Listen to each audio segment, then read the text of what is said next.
The passenger in seat 19, part 1. The rain started 10 minutes after the last bus left the terminal. Not enough to make people run, just enough to make the night feel quieter. Caleb hated traveling at night, but his mother's birthday was the next morning. If he waited until daylight, he'd arrive too late. Only one bus remained. It looked older than the others. The faded blue paint peeled away, and one headlight flickered like it couldn't decide whether to stay alive. The driver didn't call for passengers. He simply waited. Caleb climbed aboard. The bus was almost full, yet strangely silent. No arguments, no music, no crying children. Everyone stared ahead. He found seat 18. Seat 19 beside it was empty. Perfect. The driver pulled away without checking tickets. Half an hour later, Caleb noticed something strange. Every few minutes, someone glanced at seat 19.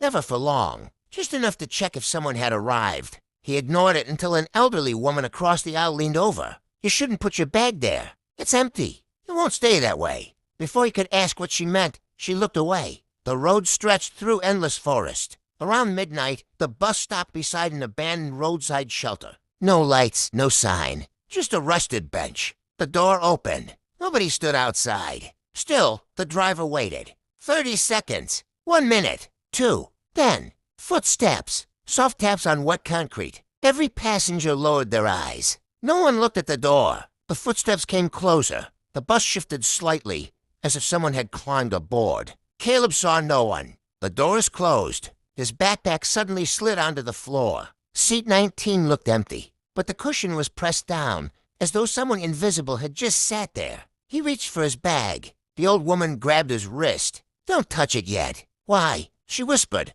"It doesn't like being acknowledged." "It doesn't." She met his eyes. The passenger. Another hour passed. Rain hammered the windows. Nobody spoke. Then Caleb's phone vibrated. No signal. A notification appeared. Unknown contact. Move to another seat. Before he could open it, it disappeared. Another vibration. A photo, taken from the back of the bus. Caleb sat in seat 18. Seat 19 wasn't empty. A dark figure sat beside him, head lowered, hands folded. He turned around. Nobody held a phone. He looked beside him. The seat was empty. He looked back at the photo. The figure was facing the camera, smiling, not with teeth, just enough to make his stomach drop. The driver finally spoke. "If anyone is sitting beside the passenger, don't fall asleep. Thank you for reading. Part that gets much stranger.